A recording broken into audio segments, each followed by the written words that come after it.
Buenos días, hoy día 11:38 del día 9 de julio.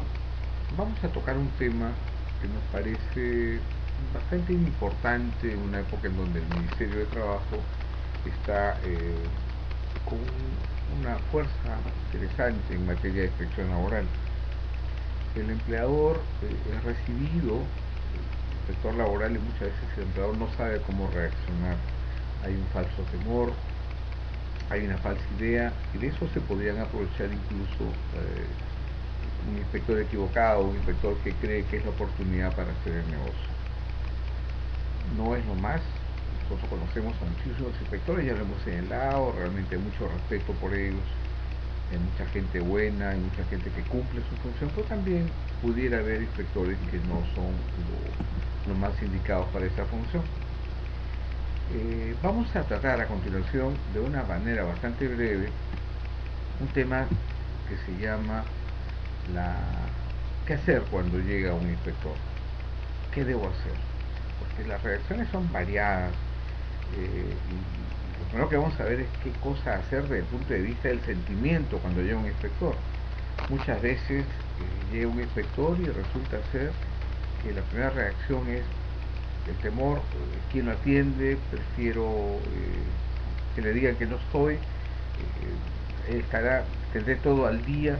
En fin, hay una sensación de inseguridad que genera obviamente a veces angustias y desesperaciones, pero totalmente infundadas. Vamos a ver de una manera muy sencilla, creo que algunas pautas que les va a ayudar a todos ustedes para que cuando llegue un inspector puedan enfrentarlo positivamente. Lo que sí creo que es también importante tener presente que la presencia de un inspector es un derecho del Ministerio de Trabajo. Ustedes no pueden negarle información al Ministerio de Trabajo. Por tanto, recordar que toda esta función se hace en resguardo de los trabajadores. Si nosotros cumplimos con la ley, si nosotros hacemos las cosas en forma correcta, y así estamos seguros y convencidos, entonces no tenemos por qué tener ni temores, ni angustias, ni esquemas que nos puedan dañar. Vamos a ver a continuación entonces una serie de cuadros que hemos preparado, y yo estoy seguro que a todos ustedes los va a orientar. Veamos el primero. Primero es el título de este tema, que es una serie de 3 videos que estamos preparando, 3 informaciones, que lo hemos llamado orientación laboral. En este caso, vamos a referirnos a qué hacer cuando llega un inspector, pero también vamos a ponerles a disposición dentro de este esquema de la orientación laboral, qué hacer cuando me llega una invitación a conciliar y qué hacer cuando me llega una demanda laboral. Como decimos, el tema no está en reaccionar con temor. Creo que no logramos absolutamente nada si nosotros vamos a enfrentar el temor. Es absurdo, ¿no? Lo primero que tenemos que señalar es que si cumplimos con lo que son las obligaciones laborales, entonces no tenemos ningún problema. Tenemos que ser conscientes que nuestra obligación como empleadores es brindar facilidades. Esa es nuestra obligación. Entonces no se trata de tener temores o querer negarme, que no tengo tiempo. Es nuestra obligación brindar facilidades, porque están cumpliendo una función ellos cumplen la función de verificar si respecto a los trabajadores se están cumpliendo los derechos como corresponde. Bien, en el siguiente cuadro nosotros vamos a ver que tenemos las reacciones que normalmente apreciamos, ¿no? Las reacciones que se dan frente a una inspección que es usual. No queremos que se dé, queremos evitarla.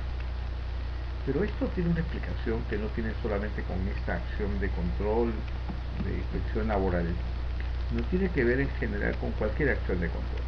Creo que a nadie le agrada una acción de control, llámese SUNAT, llámese Seguro Social, llámese AFP, llámese la que se llame. La acción de control normalmente pretendemos evitarla, sin embargo no lo podemos hacer. Por eso que mejor es tomar conciencia que es nuestra obligación. Pero ¿qué puede significar este negarse a una inspección laboral, el pretender negarse? Veamos en el siguiente cuadro lo que ello puede significar. Cuando nosotros nos negamos, puede significar una opción, una multa, puede ser eso una causa de obstrucción laboral, y eso está considerado en la norma. Por tanto, lo que debemos evitar es que aún no hemos empezado el control y ya estamos siendo multados, o por lo menos ya tenemos una multa que estamos seguros que no lo van a imponer. Entonces, la obstrucción debe ser algo que debemos evitar. Empecemos con algunas recomendaciones simples, pero que son importantes. Lo primero que tenemos que tener presente frente a una inspección es que tiene que haber una persona encargada y preparada. No solamente encargada, preparada para facilitar una labor de inspección y sin falsos temores. No puedo tener una persona temerosa encargada de atender a un inspector. Entonces tiene que haber una persona encargada y que sepa qué decir y qué hacer frente a una inspección. Pero a su vez, no podemos olvidar ni dejar de prever que esta persona encargada pudiera ser que eventualmente no esté presente. Entonces, debemos tener una segunda persona que en ausencia pueda reemplazarlo. Entonces, lo primero va a ser designar el titular encargado de atender a una inspección. Y en segundo término, el suplente encargado, en caso de ausencia del titular, de atender a este inspector. Veamos en la siguiente qué cosa es lo que solicita un inspector. Un inspector lo que primero va a hacer es verificar el personal que está presente. Muchas veces pensamos que no tenemos la información a la mano. Eso no es importante en la primera visita necesariamente, porque en la primera visita el inspector va a verificar quiénes son, quiénes están, y esas personas, como ven ustedes en el cuadro, va a tomar nota de cuándo ingresaron, qué cargo ocupan, cuál es su remuneración y su horario de trabajo. Son especialmente los aspectos que va a buscar esa persona. Pero no nos lo va a preguntar a nosotros, se lo va a preguntar a cada trabajador y le va a decir: usted cuándo ingresó, cuál es el cargo que usted ocupa, cuál es la remuneración que usted tiene, cuál es el horario de trabajo que ha pactado con su empleador. El inspector puede ingresar a todas las áreas de la empresa, sin límites, sin limitaciones. Y cuidado con aquellas empresas que dicen que se escondan los trabajadores. Yo creo que es malo eso. ¿El trabajador está o no está? Y respecto a los que están tomarán nota, respecto a los que no están simplemente se dejará constancia que esos son los únicos que se han visto en la empresa. Entonces, frente a una inspección, lo primero yo denomino es la fotografía del día. Es decir, quiénes son, qué hacen, cuándo ingresaron, para qué, para que esa información sirva de base de inspección. Tengan en cuenta lo que acabamos de decir. Veamos el siguiente caso. Bueno, lo acabamos de ver, vamos a pasar a la 6. En la 6 nosotros tenemos el siguiente cuadro. Cuando el inspector se acerca, hemos dicho que va a verificar a las personas que se encuentran, pero adicionalmente nos van a hacer un requerimiento de información, porque es bien difícil que verifique toda la información. ¿Qué cosa es lo que el inspector nos va a pedir? Lo hemos señalado de una manera referencial en el cuadro. Normalmente es lo que se solicita. Primero nos va a pedir que exhibamos las planillas y las boletas de pago. Nos va a pedir el registro de asistencia, que acuérdense que es un libro obligatorio. Nos va a pedir las constancias de la liquidación de CTS, pero también las liquidaciones entregadas al trabajador. Nos va a pedir los documentos que acrediten las vacaciones del personal debidamente pagadas y otorgadas. También la constancia de pago y gratificaciones y los PDTs y formularios que sean necesarios para justificar y cruzar toda esta información. Repito, el inspector, adicionalmente al hecho de verificar quiénes son y verificar lo que hemos visto en el cuadro anterior, va a darnos un requerimiento para que a una determinada fecha le presentemos esta información. Esto es importante tenerlo presente. Veamos el cuadro siguiente. Hasta ahora esa información no tendríamos por qué nosotros mostrarle nada necesariamente en este momento si no lo tenemos, ni tampoco por tanto debemos preocuparnos si no tenemos la información. En este cuadro ya hemos señalado, ¿no?, lo que nos va a pedir, y nosotros lo que tenemos es que automáticamente identificar si lo que nos está solicitando respecto al personal que se encontraba en la empresa la tenemos. Entonces nosotros debemos verificar, así como la anterior, ¿qué me pide? Ahora me debe preocupar saber si tengo la planilla, si el personal en planilla, si el registro de asistencia lo llevo como debo llevarlo, si todos los trabajadores están en el registro de asistencia, los depósitos de CTS los tengo, de todos los trabajadores ubicables, porque normalmente me dan 4 o 5 días para poder mostrar todo. Entonces yo debo estar preparado para una inspección, y este cuadro debe significar la idea de lo que yo tengo que tener a la mano frente a una inspección, que si no me la realizan no pasa nada, pero si me la realiza la inspección yo la tengo a la mano.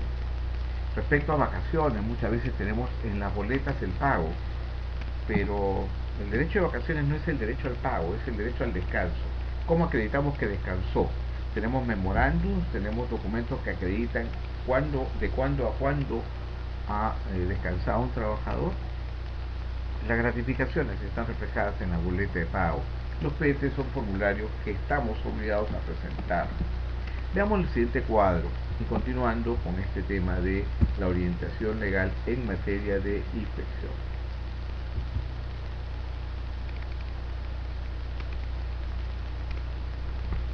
Nosotros tenemos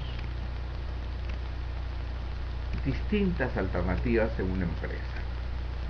Vamos a tratar de crear una simulación respecto a la gente que está en nuestra planilla y que ha sido identificada. Digamos que en el local, en el momento en que llegó el inspector, como ejemplo, hemos tenido 50 personas, como ustedes lo ven en el cuadro, de las cuales 15 están en la planilla, 10 están por honorarios, 20 que pertenecen a una empresa con quien se tercerizan los servicios o determinados servicios, y 5 son practicantes. Ya entremos ahora al tema de qué hacer respecto a la identificación. Hay 50 personas, pero resulta ser que están en este tipo de prestación de servicios, planilla por honorarios, son de un tercero, son practicantes. Bueno, ¿qué debemos hacer? ¿Cómo debemos manejar la situación? Porque para el inspector los que están en nuestra empresa y respecto a los que toman nota, todos son trabajadores. Nos va a pedir planilla por todo. Nosotros tenemos que hacer el descargo correspondiente. ¿Y cómo hacerlo? Veamos en el cuadro siguiente qué cosa es lo que nosotros creemos que ustedes deberían tener presente para no tener el problema del choque o el conflicto. Respecto al personal que labora para nosotros y que está en planilla, hemos dicho que tenemos en planilla 15 personas. Vamos a tratar de hacer comentarios respecto a cada grupo. Nuestro personal. Una primera pregunta es: ¿todos sus ingresos están en planilla? Porque el trabajador ha dicho de que gana 2.000 soles. El trabajador A ha dicho que gana 2.000 soles, pero en la planilla solamente aparecen 550. Lo demás se le paga por fuera. Respecto a la misma planilla, se indica las horas de labor en la boleta de pago para que el inspector pueda también verificar luego por el registro de asistencia si se cumple el pago de sobretiempos. El trabajador dice que ingresó hace 4 años y medio, sin embargo en las boletas aparece como fecha de ingreso hace 3 meses. Está escrito en el salud, se le descuenta por jubilación en cualquier sistema, el privado o el de la ONP. Bien, estamos viendo lo que significa el trabajador que está en planilla, el trabajador que está en planilla respecto a algunos aspectos que se tienen que revisar y tomar en cuenta. Vaya tomando nota, porque lo que al final queremos decirles es que sería conveniente que ustedes hagan un diagnóstico laboral y esto los ayude a poder saber qué revisar. A veces digo, hago un diagnóstico laboral y la gran pregunta es ¿por dónde empiezo? Bueno, tratamos de ayudarlos y facilitarles esa función en aras, no de burlarse de los trabajadores, sino en aras de que sepan respetar sus obligaciones laborales. Veamos el siguiente cuadro y continuamos con ese análisis de nuestras 15 personas. Ya hemos visto en el tema de la planilla, pero ahora veamos en materia de vacaciones. ¿Cómo demuestro que el trabajador está de vacaciones? Normalmente el inspector nos pide información referente a un periodo. No va a decir, quiero ver la información del año 2009, 2010 o 2008, 2009, 2010. Entonces, ¿cómo demuestro que el trabajador ha salido de vacaciones en esos periodos? Si tiene horas extras, ¿se las pago o no se las pago? Y si no se las pago, ¿cómo demuestro que las compenso? El tema de horas extras nos obliga a referirnos al registro de asistencia. Resulta ser que de las 15 personas que tengo en planilla, solamente 5 registran asistencia. Las otras 10 no, porque son vendedores y choferes. ¿Y cuál es la razón legal, considero yo, que existe para que no aparezcan en horas extras? Bueno, tener a la mano la explicación y los documentos que sustenten eso. Materia de certificaciones, se las pago, no se las pago, se las debo, ¿qué debo hacer? En CTS, ¿tengo el depósito? Sí, tengo todos los depósitos, pero no tengo las liquidaciones, entonces debo preocuparme en preparar las liquidaciones con cada fecha de depósito para que el trabajador la firme, pero reconociendo que no, que voy a subsanar, pero que mi obligación era entregársela inmediatamente al trabajador luego del depósito. El trabajador que tiene 4 años o más, ¿cuántos trabajadores tengo? Los 15, y tienen seguro, no tienen seguro, que paga utilidades, no me corresponde. ¿Por qué? Porque tengo menos de 20 personas. Sin embargo, ha encontrado 50 en el local. Eso es lo que tenemos que explicar. ¿Bien? Sigamos con este análisis y sé que los va a ayudar muchísimo. Vamos a ver ahora nuestro cuadro, nuestro siguiente cuadro.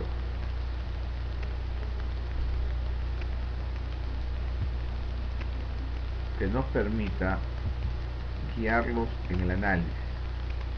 Entonces ya hemos agotado el análisis por ahora de lo que significa el trabajador en planilla. Por un lado lo que es la planilla, su contenido, y por otro lado lo que significa el análisis de los beneficios, que es el cuadro que ustedes están viendo en este momento. Ahora pasemos al siguiente cuadro respecto a los que están en locación de servicio. Lo primero que yo les preguntaría a ustedes, ¿están convencidos que son independientes? Porque para estar convencidos que son independientes tenemos que estar convencidos que no tienen los 3 elementos, ahí los hemos puesto: remuneración, subordinación y servicio personal. ¿Están convencidos que es así? Muy bien. Esta es la primera pregunta, porque si nosotros no estamos convencidos que no son trabajadores, sino que más bien son trabajadores, ¿qué información le vamos a brindar al inspector?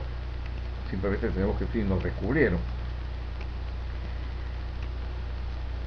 Asumamos que sí, estos locadores están trabajando, pero con un esquema de servicio independiente. ¿Se sustenta en un contrato verbal o escrito? Se sustenta en un contrato verbal o escrito del contrato de los locadores. Nuestra recomendación: donde existe locación de servicio, de cualquier tipo de servicio, valga la redundancia, es recomendable siempre un contrato escrito. Siempre es recomendable un contrato escrito. Cuando no hay contrato escrito, no pueden aplicar el principio de la primacía y la realidad a nivel del inspector, estoy hablando, porque aún habiendo o existiendo un contrato por escrito ante un juez, el juez puede declarar nulo ese contrato, el inspector no, pero por lo menos vamos a sustentar que tenemos este contrato por escrito, el cual debe estar debidamente redactado. Entonces, respecto a los locadores, mi recomendación es: comparen los elementos del contrato de trabajo que los reflejamos acá, y si están convencidos que son independientes, verifiquen si están verbalmente el contrato de locación de servicio, no basta un recibo honorario, o hay un contrato por escrito. Recomendación que sea siempre por escrito. Veamos el siguiente cuadro. El siguiente cuadro, que se va a referir al grupo de personas que están en servicio tercerizado. Es decir, ustedes saben que la tercerización permite que una empresa decida que un servicio, la ley le llama proceso, que un determinado proceso se le encargue a un tercero. Es así que nosotros podemos tener outsourcing de planillas, tercerización de planillas, tercerización contable, tercerización de ventas, tercerización de cobranzas, tercerización de producción, si es toda la producción, o tercerización del control de calidad si queremos solamente hacer un segmento de la producción, concretamente en el tema de este control de calidad, tercerización de almacenes. Entonces, cuando la empresa tiene estos aspectos, nosotros tenemos que tener presente lo siguiente: ¿cómo lo sustento? ¿Cómo lo sustento? ¿Cómo sustento yo que realmente estoy vinculado a una empresa y que ese personal que han detectado no es mío? Nosotros debemos sustentar en un contrato necesariamente por escrito, ¿no? Y en el cual se refleje con quién estoy contratando. Recuerden ustedes que si no acreditan eso, para el inspector es personal de su empresa. Pero asumamos que sí existe el contrato. Mi recomendación en este tema es que la persona que terceriza con ustedes, a quienes brinda ese servicio de tercerización, brindar servicio de tercerización no es brindar personal, porque quien me brinda a mí un servicio tercerizado no solamente me debe enviar personal, debe encargarse en forma con autonomía, tanto técnica como económica, del servicio que yo estoy contratando. Si se limita a proporcionarme personal, entonces estamos en una intermediación laboral con un destaque personal, y en los servicios tercerizados no hay destaque personal. Entonces, es importante el contrato, pero una recomendación final en este tema puntual: deben ustedes tener la relación de las personas que por encargo de este tercero se dirigen a ustedes. Es decir, ¿qué personas se están movilizando encargados por ese tercero para que cumplan el contrato? Yo he contratado un servicio de calidad y me envían 20 personas.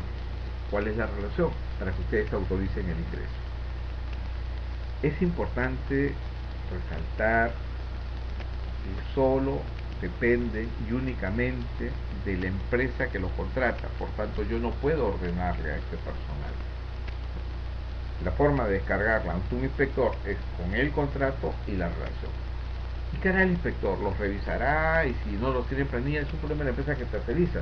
Recuerden ustedes que hay una responsabilidad solidaria respecto a sus trabajadores, no es simplemente cuestión de lavarse las manos.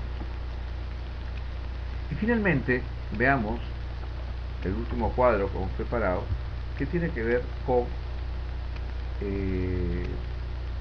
vamos a ver,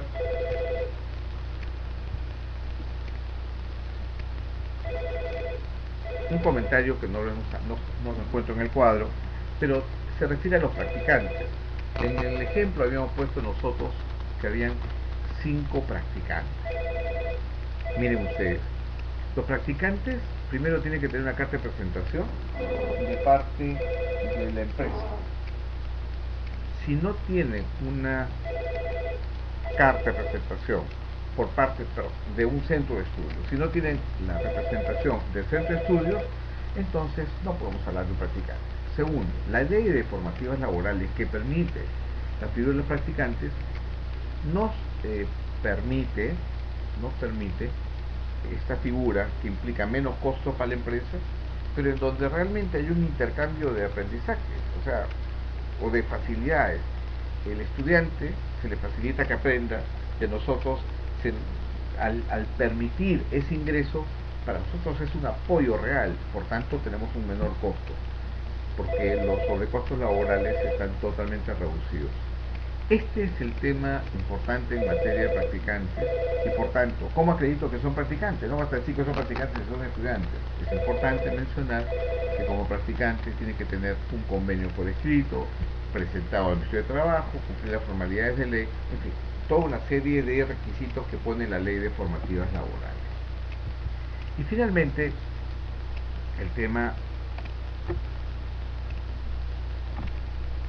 que tenemos que tomar en cuenta es que toda esta información nos la va a solicitar el inspector y tendremos que ir entregándose al inspector de acuerdo a los requerimientos. Si yo no se la llevo, se considera obstrucción, me multan por eso. Pero una vez que ha hecho todo este descargo, todo este análisis, lo que nosotros debemos tener en cuenta es que el inspector no multa. El inspector lo que hace es entregarnos recomendaciones primero y después un requerimiento de exigencia de que tenemos que cumplir con las disposiciones legales. Si nos negamos a cumplir, es en ese momento en donde va el inspector a recomendar, en lo que se denomina el acta de infracción, va a recomendar una multa. No impone una multa, va a recomendar una multa, para lo cual señala cuáles son las infracciones que ha verificado. ¿A quién corresponde imponer multa? Al subdirector inicialmente, sobre lo cual yo puedo apelar. Entonces, para terminar este tema de orientación que estamos mencionando, debemos decir lo siguiente. La inspección laboral tiene por finalidad, antes que nada, ayudarlos. ¿A qué? A que respeten los derechos de los trabajadores. El fin no es la multa. Solo se impone cuando ustedes se niegan a corregir lo que se les observa. Repito, la inspección laboral tiene por finalidad, antes que nada, ayudar al empleador a que se formalice. Y en esa formalidad que reconozcan y respeten los derechos de los trabajadores. Su fin en sí no es la multa, pero se impone la multa cuando yo no he cumplido con lo que se me solicita, cuando me he negado, cuando he obstruido. Bien amigos, hemos señalado el tema de la inspección. Ustedes tienen, después de lo explicado, la posibilidad de hacerme llegar las consultas y las inquietudes que tengan. Pues es un tema importante. Yo dentro de las inspecciones a veces las personas, con toda razón, no están metidas en el día a día y se preocupan en demasía, cuando esa preocupación debe convertirla en energía para poder salvar la situación. Quizás este gran problema a veces se presenta el qué hacer, cómo arreglar, cómo manejar las cosas. Pero no es complicado cuando sabemos lo que corresponde en respeto a los trabajadores. Muchísimas gracias y será hasta otro tema en cualquier momento.